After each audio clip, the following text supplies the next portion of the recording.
L'ONU a réclamé vendredi une enquête indépendante sur la répression mercredi par l'armée d'une manifestation à Goma, en République démocratique du Congo, qui a fait des dizaines de morts parmi les civils.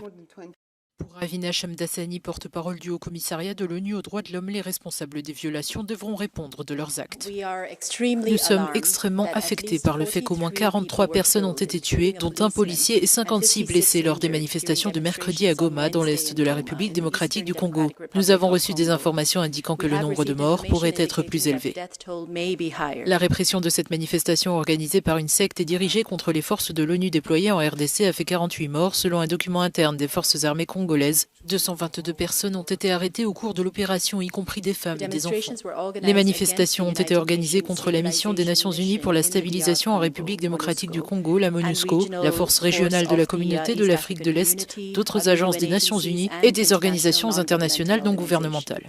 La mission de maintien de la paix des Nations Unies est l'une des plus importantes et les plus coûteuses au monde, avec un budget annuel d'environ 1 milliard de dollars. Mais la force, connue sous le nom de MONUSCO, est souvent critiquée localement, de nombreuses personnes estimant qu'elle est trop passive dans la prévention des conflits. Notre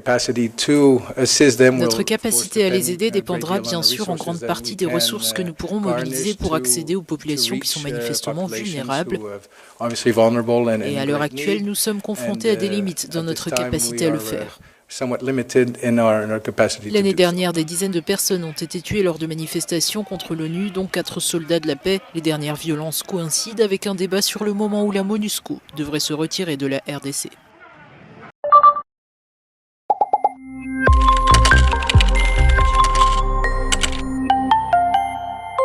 Trendy TV